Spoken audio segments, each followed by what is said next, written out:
Washington, as in Washington, D.C., has now joined the movement toward helping the Big 12 and ACC close the gap on the Big 10 and the SEC.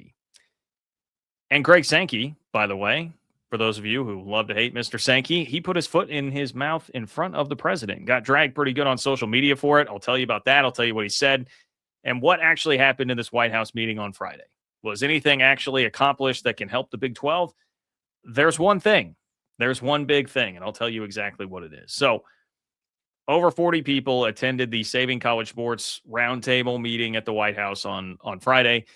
It did happen. So, look, when we first heard about it, I was very skeptical, as were many, that this would happen, considering everything going on in the world right now. The U.S. government has a lot to worry about.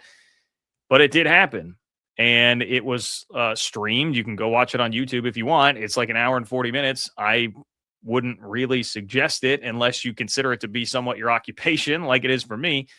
But look, Brett Yormark was there. Cody Campbell was there. They both got to speak. Jamie Pollard, Iowa State athletic director, he was there. He put out a video after the fact. He didn't get a chance to speak in there, as you can imagine. That's an awful lot of people to be in there to try and cram into like just over 90 minutes to get a little bit of time on the mic. That's not easy. But interestingly enough, I'll tell you what Cody Campbell and Brett Yormark had to say. But it was Greg Sankey who had the line, out of all the commissioners anyway, and conference representatives that were there, that just got dragged the most across social media. All right. For the most part, this thing was fairly structured. It went off the rails a bit at the end. A lot of talking about the problems and not necessarily a solution at the end until President Trump did propose what he is going to try to do. Okay. But honestly, for a while, it was not like a bunch of people talking over each other, which is what I feared it might be when you have that many people in the room. It was not that. And I know a lot of people have been very cynical about what is actually going to get accomplished with this. That's probably fair. To me, the most significant thing happened after the fact. Okay. But Cody Campbell, when he got to speak, and you could tell that the president knew very much who he was and gave him a lot of credit for how much he's been working on this, said he had been working on it as much or more than anybody in the room. The one message that Cody Campbell really conveyed was, hey, you being President Trump, you're probably going to have to twist a lot of arms to make this happen because nobody's really working together on a bipartisan level. And so you're going to have to make sure that that happens. Plus, different people have different agendas in the room, meaning obviously like SEC, Big 10, different agenda than the Big 12, ACC. He said people are going to have to sacrifice. Like nobody is going to get everything they want. You are probably going to have to twist some arms to make that happen, which I did think was an interesting message there. Like, hey, he admitted, I'm probably not going to get everything I want, but just like any business deal, the other side probably won't get everything they want. You need to force people to work together. And that is one thing that just over and over again, you heard in this, everybody from the college athletics world was like stressing, we got to get this done.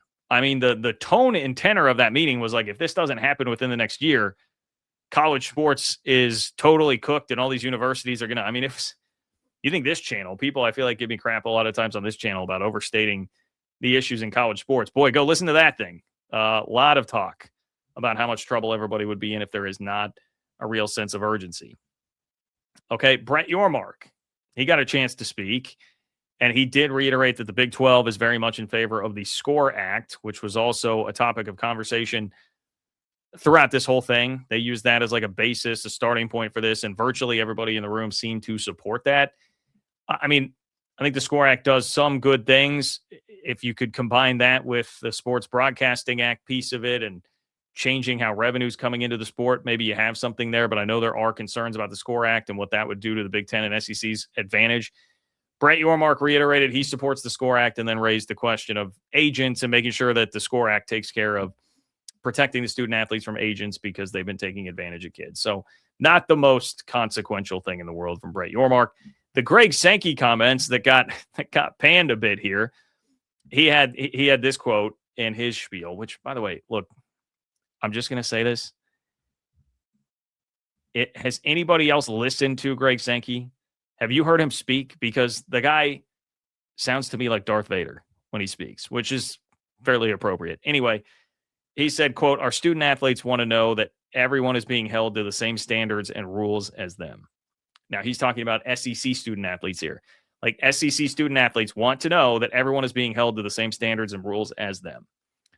Everybody instantly went to, well, this is funny. The guy that has been fighting furiously for special treatment for the SEC in the college football playoff for the past year, the guy that has been making moves to further the monopoly that the SEC and Big Ten are gaining on the sport right now and not let everybody else play by essentially the same rules.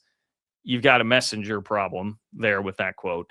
I will say, well, that is funny. And look, it deserves, everybody in that room had things you could single out and just be like, man, that's pretty hypocritical considering this move or that move that you have made in the past. You could drag just about anybody, but Sankey is at the forefront of that with the moves that he has made. And in context, he was talking about the NIL rules in different states, right? So like our student athletes don't want to be, they have different NIL rules here versus different NIL rules there, or that was the topic of the Ross Dellinger article a couple of weeks ago, right? About the SEC might just silo itself, only play itself and not worry about what's going on everywhere else because you can't unify the rules everybody is playing by, right? That's been a talking point from the SEC for a minute here. Okay, so will anything of substance come from this? What is the win you told me about here, John, for the Big 12? All right, please subscribe to the channel. Pushing toward 35K subs. We just blasted past 31. Thank you, everybody. Please do subscribe if you watch the channel. Okay, here's what is going to happen. The win came after this meeting, but I think it was in some ways pushed forward by the meeting. And there is at least movement, right? In the last week, we saw so much movement. Not only this meeting, but the secret meeting that occurred on Tuesday in Dallas, which was about Project Rudy and Smash Sports, Smash Capital, everything that's happening there. President Trump at the end of this did promise to put together an executive order within a week. Once again, I think it's fair to be skeptical of that based on just how unpredictable everything happening with the war right now is. I don't know if that will actually happen, but he said, quote, I'll have an executive order that will solve every problem in this room, every conceivable problem within 1 week. Now, he also said he knew that it would get challenged legally and then hoped that a judge, a friendly judge to this cause of college sports would then basically, it seemed like codify that. It sounded like a roundabout way to not have to worry about getting the SCORE Act through the Senate, which is going to be a difficult task. So, look, perfectly fair to have skepticism as to whether or not this will all happen, but that was the conclusion at the actual end of the meeting there. But we are seeing people take action because almost immediately after that, we got news that, and remember, I told you, one of the big talking points of this whole meeting was that Democrats and Republicans are not working together on this, particularly in the Senate, where the SCORE Act is going to be a real problem. Well, we got Maria Cantwell, a Democrat, and Eric Schmitt, a Republican, releasing a discussion draft of the College Sports Competitive Act, which would amend the Sports Broadcasting Act of 1961, which is what Cody Campbell's been pushing for. It is what you have had the groups responsible for Project Rudy pushing for, right? That's what there has been momentum gathering for lately. What that does, it allows all the broadcast rights to be pooled together, which theoretically could solve the revenue problem. Proposals from at least Smash Capital are that you would double the amount of money that's in college sports media rights right now. That would then be redistributed. It would, theoretically, in the Big Ten, lessen the gap between the Big Ten and the SEC and everybody else. But everybody would be making more gross money total if you were to do that. This at least was a step toward opening that door. All right. And it's more momentum. It was a big week. I mean, you can say what you want about being skeptical of what will actually happen. You can say what you want about how the Big 12's place in the world is actually going to shake out when it's all said and done. What I can tell you is just at the end of this past week, there has been more movement on this in a week than there has been in a year. You know, I mean, there has not been this much movement towards something that's not inherently completely in favor of the Big Ten and SEC in a long time. Like everything had been moving that way.